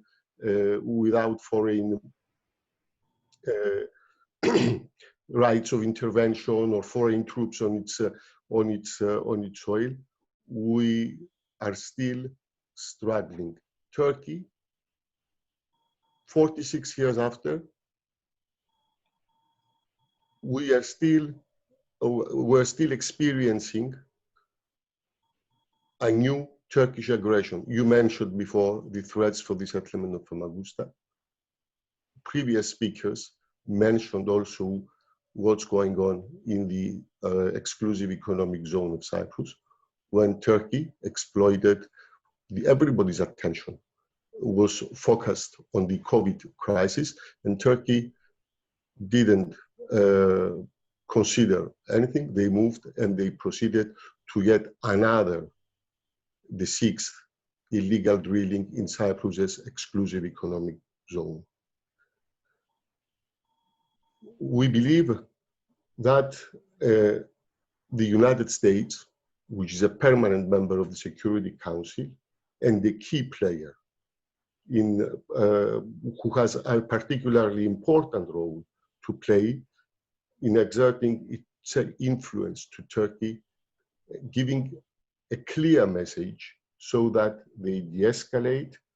And by doing so, the United States will not only give support its partners, Greece, Cyprus, but also will benefit its own interests and the interests of peace, stability, and security in the whole region, which peace, security, and stability are threatened by Turkey's illegal actions, both in Cyprus and in the whole region. In concluding, I would like once more to reiterate our determination to bring about a solution to the Cyprus problem on the basis of the Security Council resolutions, on the basis of the respect of the rule of law, of human rights for all Cypriots. This solution does not depend only on us, and we will need all the support necessary when the conditions are ripe in order to resume these negotiations from the place they were left before. Thank you again. I would like to say a last word. It's last but not least. The Greek and Cypriot American communities have are very successful communities. They are amongst the best educated, successful professionally, and so on. The example of the founder of AHI, Gene Rosidis, to whom I want to pay homage for the successful example of him in imposing the arms embargo of Turkey, I believe, could guide us now again, so that we can once more make possible that the United States gives strong, clear messages to Turkey for the benefit of its interests, for the benefit of peace and security in the region, and for the benefit of Cyprus, and of course, Greece, and so on. Thank you very much. Thank you, Mr. Ambassador, and thank you very much for mentioning the founder, Gene Rosidis. I appreciate that very much. We now turn to Congressman Charlie Crist from Florida, and who happens to be also a member of Congress, who is also of Cypriot descent as well. And the congressman back in '74, I know, fought personally to bring back his father, a grandfather, who was stuck on Cyprus at that time, and was able to evacuate him successfully. Congressman Crist, welcome, and we give you the floor. Thank you. Thank you so much. I really appreciate you putting this together. And, 46 years is a long time. And I wanted to share what you just referred to, the story of my grandfather, Adam Christodoulos, who immigrated to the United States in 1912 when he was just 14 years old from Cyprus. He came here alone. When he got to America, he came and he didn't really have any money. He couldn't speak the language. He didn't know anybody. But he ended up meeting a gentleman at the Port of New York who offered him a job shining shoes for a living in Altoona, Pennsylvania. And of course, my grandfather took the job. He didn't have any other options. And the gentleman was going to pay him $5 a month to shine shoes in Altoona. So he went there, and like most Cypriots and Greeks, he was frugal and saved a lot of his money. He worked hard. He tried to do what was right, and he ended up doing pretty well for himself for a man who only had a third-grade education. But America gave him that chance, and he met my grandmother in Pennsylvania. She had immigrated about the same time from Lebanon. So I have a lot of Middle Eastern roots in me, I guess. But the story I wanted to share today, because it is this anniversary of such great importance, is the story of my grandfather going back to Cyprus to visit in the summer of 1974 And to add a little bit more background, my grandfather contracted a rare disease called Guillain-Barré, which typically has the effect of causing some paralysis to some parts of the body, which usually reverses itself more than not. In his case, it caused paralysis from his waist down, and it did not reverse, although, you know, he worked on it his whole life to try to improve his situation. Be that as it may, so he went with my Aunt Helen, to Cyprus to visit relatives in the summer of '74. And of course, while they were there, this invasion by the Turks occurred.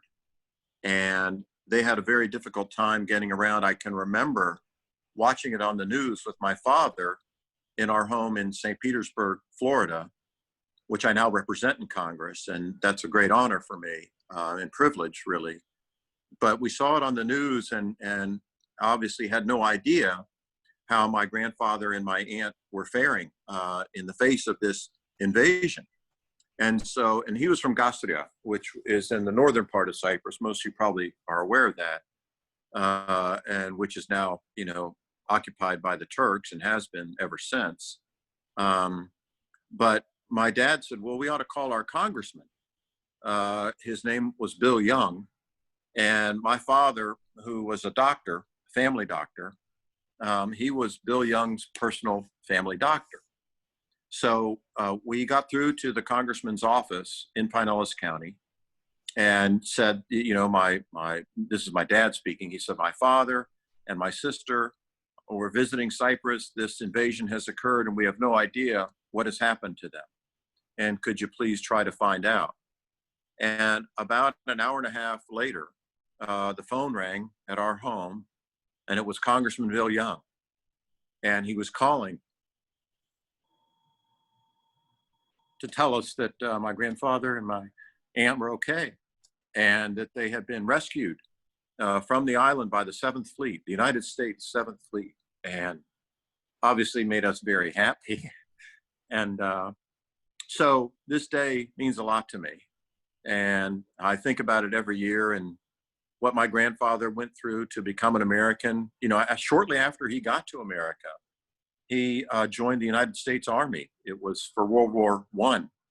He fought in Europe and was honorably discharged. And as a result, was given his American citizenship. Original dreamer, if you will. And I know it's a story that many can relate to because this has happened over and over and over again in America's history, because it's always been a land to welcome others and to provide hope and opportunity to so many around the globe. You know, we're the beacon of light that way, and we need to stay that way. And remember how precious and cherished true freedom is. And only if you have been attacked by a foreign power, the way Cyprus was by the Turks, can you appreciate it as much as we do, I think. And that's why we continue the fight. And the opportunity and the hope and the prayers for reunification of the island. And, you know, I'm up for re-election this year, and I hope after the election, I will have a chance to visit Cyprus again. I've visited a couple of times in the past. And as you all know, it's a beautiful, beautiful place. And so I can't thank you enough for hosting this call.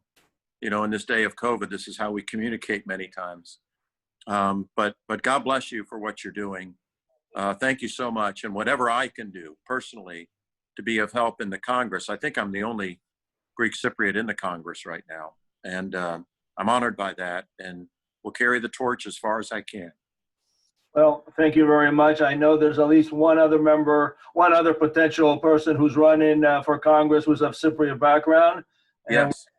And all those who are running, good luck. We thank you for sharing the personal story and for your continuing fight to promote for peace and justice and the rule of law in Cyprus, Congressman. And we thank you very much for joining us today. It's my honor. Thank you so much. Have a blessed day. Thank you. Ladies and gentlemen, we have now concluded all the live and in-person, if you will, representatives.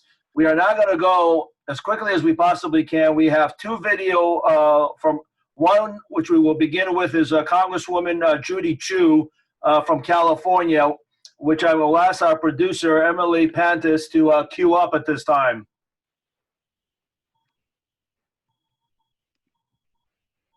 Hello, I'm Congressmember Judy Chu from California's 27th District. I'm so sorry that we can't be together in person this year, but I'm so proud to once again join the American Hellenic Institute to stand in solidarity with Cypriots as we commemorate the 46th anniversary of Turkey's illegal invasion of Cyprus. As a member of the Congressional Hellenic Caucus, I know how important it is to educate the public as Turkey's forced division of Cyprus now enters its 46th year. And let's be clear about what happened. That was a war of displacement. Turkey was not defending itself, but rather sought to expand its area of influence by forcing over 150,000 Greek Cypriots from their homes, dividing communities and a nation, and creating a generation of refugees. I am so relieved that so many in the Greek Cypriot community could find a home in the area that I represent in Southern California. Their words to me are why I've spoken out against Turkey's refusal to withdraw their occupying force in Cyprus. By refusing to negotiate a withdrawal, Turkey seeks to maintain the right to intervene militarily in Cyprus, damaging hopes of successful peace talks. And now I'm deeply troubled by Turkey's intentions to begin illegal drilling in Cypriot waters. This is yet another act of hostility from Turkey's government, and one meant to solidify the division that they have created. Let me reaffirm that the permanent division of Cyprus is unacceptable, nor can Turkey's attempt to sabotage peace talks be used as an excuse for Turkey to start illegal drilling in the Eastern Mediterranean, robbing Cyprus of their mineral riches. But bullying is Turkey's style. They invaded Cyprus and enforced division with an occupying force of almost 40,000. They tried to eradicate their Armenian population and refused to even acknowledge it to this day. And they used the crisis in Syria as an excuse to attack our Kurdish allies.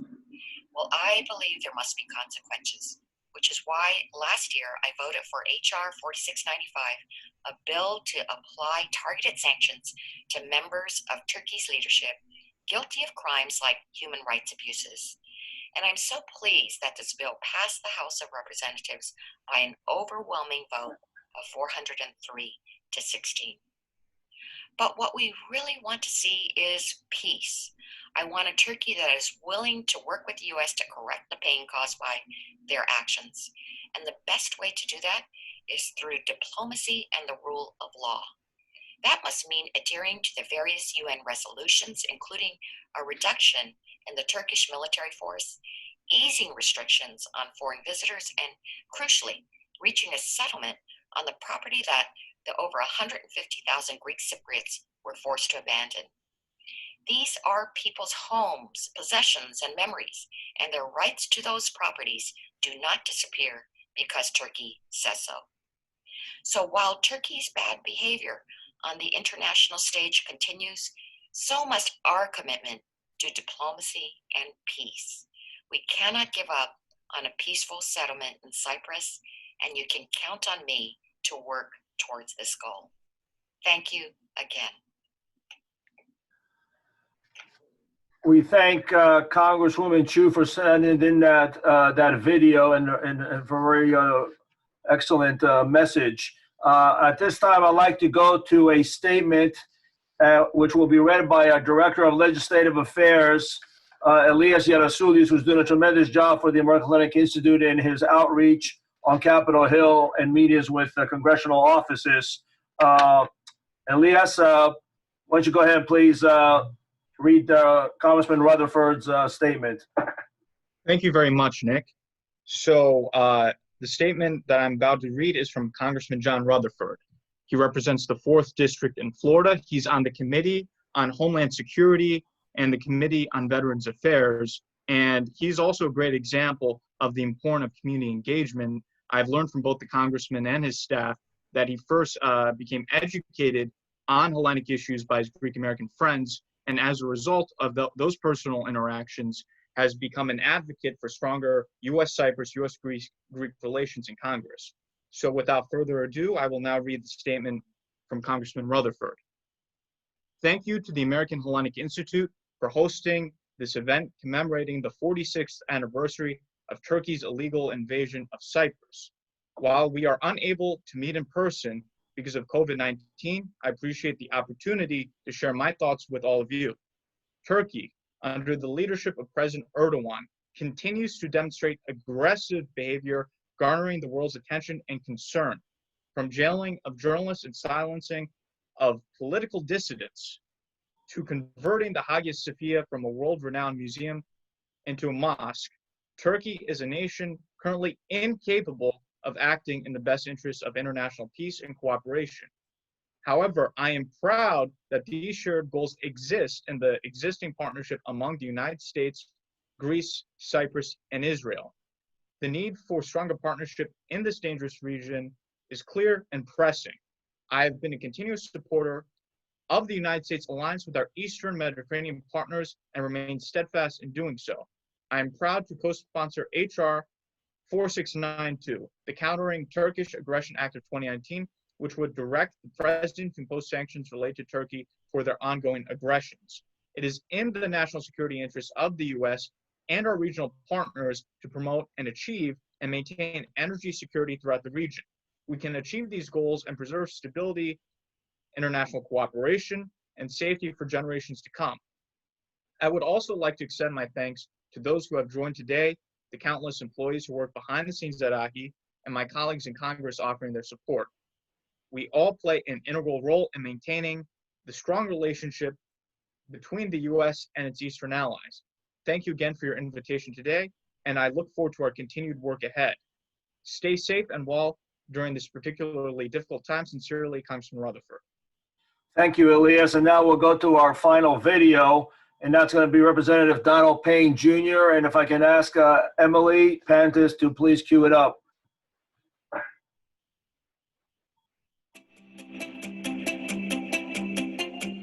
Hello, I'm Donald M. Payne Jr., proud congressman from New Jersey's 10th District. I want to thank the American Hellenic Institute for the invitation to speak with you today. We are here to commemorate the 46th anniversary of the Turkish invasion of Cyprus. I have supported the independence movement for Cyprus since before my time in Congress. My father, Donald M. Payne Sr., was very passionate about the relationship between the U.S. and Cyprus. He believed that the U.S. should take actions to remove the Turkish forces from Cyprus. Also, he believed the Parthenon marbles should be returned to Greece. These are beliefs that I share today. Every country should have the right to self-rule and self-determination. Cyprus is no different. This island has been a big part of Middle Eastern history. Settlers have been there since 1000 BC. It has been a part of the Assyrian, British, and Ottoman empires, and it served as a launching point for the Crusades and the founding of Israel. Today, it sits at the crossroads between Europe and the Middle East and serves as the ambassador between these critical sections of the world. But it must be a free country to navigate the difficult political waters of the region. This is true for all countries, such as Greece and Turkey.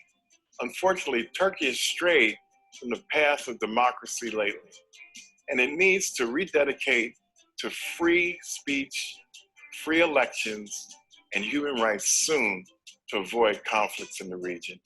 That is one reason why I support the Eastern Mediterranean Security and Energy Partnership Act. A strong relationship between the U.S., Greece, and Cyprus is vital to the region. It will show Turkey that the American commitment to liberty is unwavering, that all countries need to be free to determine their own leaders without foreign interference. We know Turkey will return to the road of liberty when Turkish troops leave Cyprus. Then Cyprus will serve as an example of democracy for all countries to follow. Thank you very much.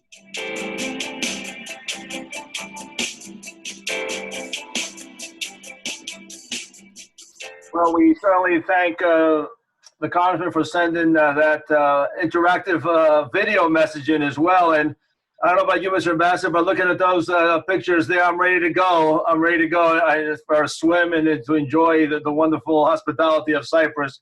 We certainly thank him for that very well done message on a video.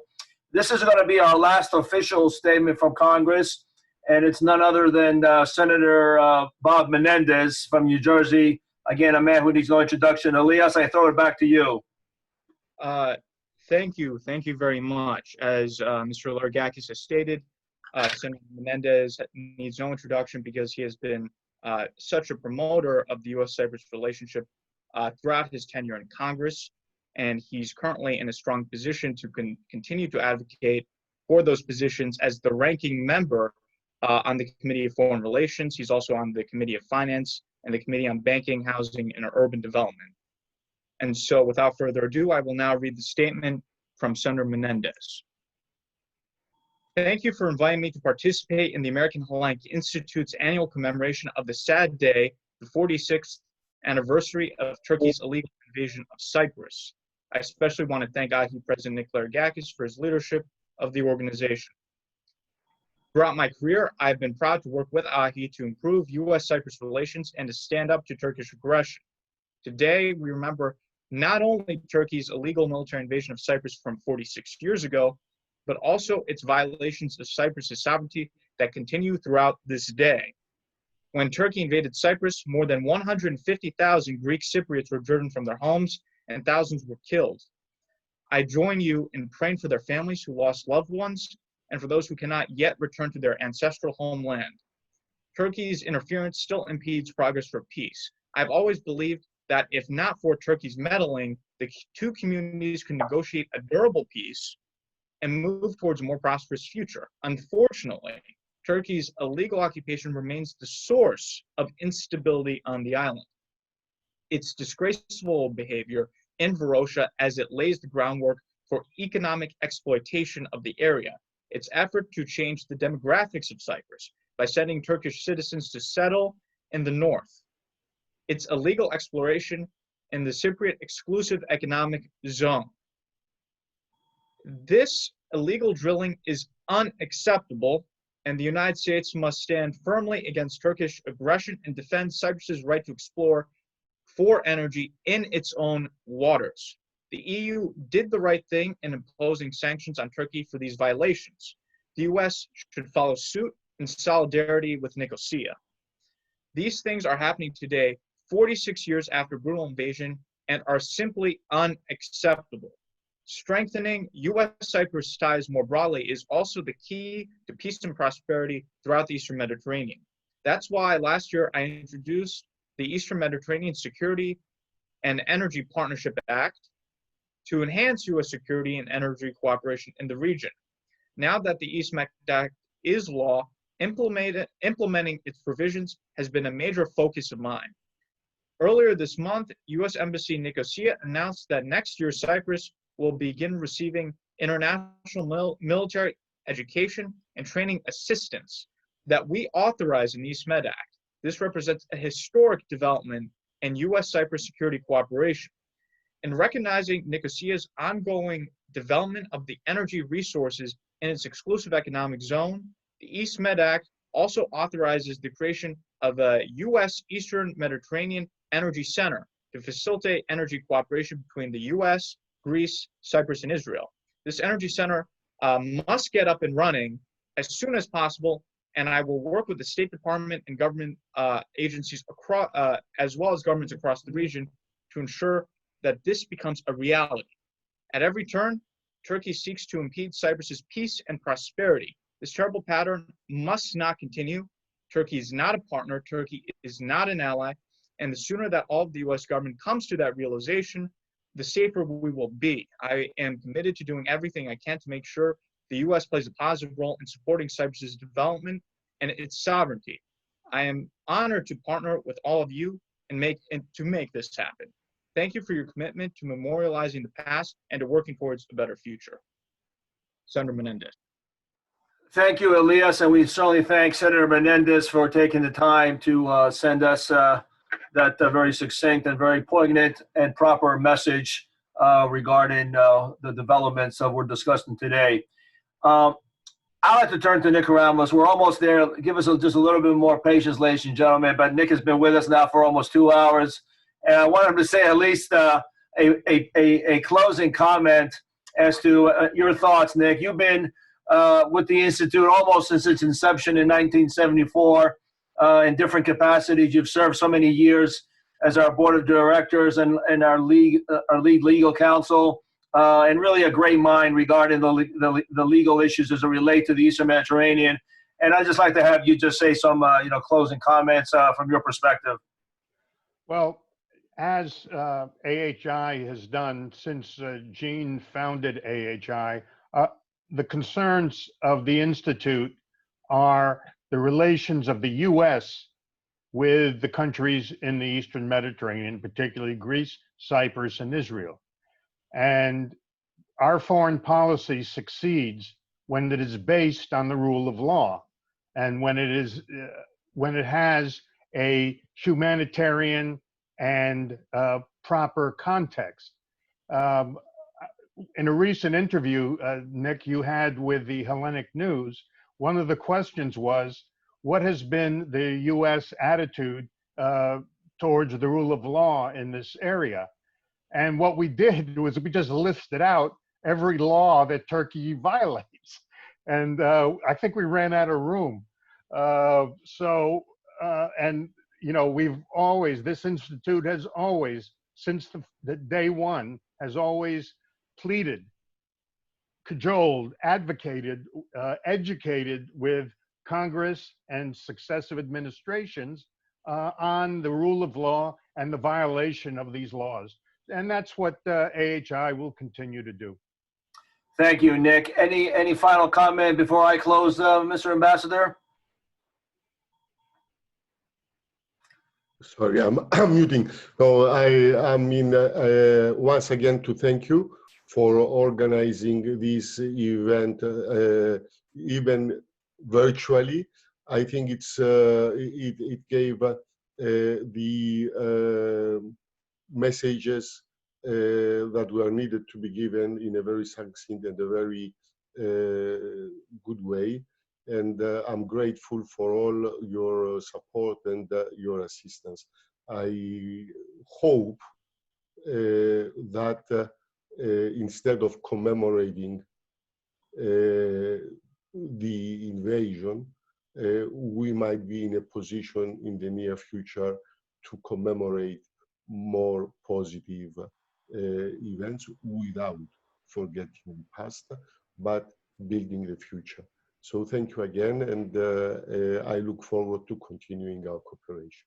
Thank you. Thank you, Mr. Ambassador, and I look forward to that celebration instead of commemoration that unfortunately Gene Rosides, who started this organization in 1974, was not able to see, but I'm sure he's looking for above. And within the context of his memory, that this organization will continue to advocate and to fight for the rule of law and for a Cyprus that will ultimately be whole, free, and at peace, as we all want to see. However, I just want to make mention of, a little bit of a wet blanket, if you will permit me. It was because it was mentioned 3 times, and it's not completely, in our opinion, at the Institute, completely accurate, that the arms embargo has been lifted. It has not been lifted. There are conditions that are still on it, unfortunately. Cyprus continues to be on what's called the ITAR list and cannot purchase weapons just freely from the United States without conditions. So we will continue to deal with that. As good as the East Med legislation was, and it's absolutely a profound piece of legislation that sets the stage for further discussion in the development of energy and other resources and other cooperations. That is the one small element that but an important one that we will continue to deal with. The IMET, exceptionally important, the International Military Educational Training, that we've advocated for years. We advocated for an increase in Greece, and we were pleased to see that Greece continued to get an increase in that regards as well. But as I said, our goal is not to have any more of these commemorations. Our goal is to be able to have a celebration and to be able to promote the relationship between Greece and the United States, Greece and Cyprus on all the other areas of cooperation that are equally important to providing the peace and stability of the region. However, until that such time, we will continue to bring these events together to remind not only ourselves, which I submit our own community needs to be continuously aware and reminded of, and I feel strongly that many of us are still not aware of some of the things that are going on and the importance of the issues in the Eastern Mediterranean, but of course, just as importantly, to U.S. policymakers, of which we as American citizens have an obligation to continuously advocate and bring to their attention. Let me thank the staff of the American Hellenic Institute for helping with putting this presentation on here today. Of course, Yola Pakchanian, who works remotely and who does tremendous work for the Institute. Emily Pantis, who, as I said, serves as our administrative assistant, but also as our producer for all Zoom presentations. And our Director of Legislative Affairs, Elias Yarasulis, who's doing tremendous work for us in terms of our outreach on Capitol Hill, even within the Zoom world that we live in. And of course, to thank Nick Karambalis, our legal counsel director, and of course the ambassador of Cyprus to the United States, Marios Lysiotis, for being the whole time with us and for adding your voice to this commemoration. And of course, to all the members of Congress who took time from their very busy schedules to be with us here today. The American Hellenic Institute will take a hiatus of Zoom presentations until sometime in probably the latter part of September. Until then, we wish all our audience a very healthy and safe month of August and beyond. Wherever you go, I hope you enjoy yourselves and be safe. And of course, I always got to remind everyone that the work of the American Hellenic Institute and for us to continue to produce the work that we do is highly dependent on your generosity, your support.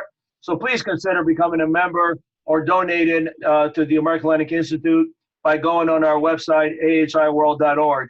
Until then, ladies and gentlemen, thank you again for being with us today. It's been a long morning, more than we anticipated, but I think one that was very successful in terms of some of the message that we were able to produce here today. So once again, thank you, and wishing you all a very good day. Bye-bye.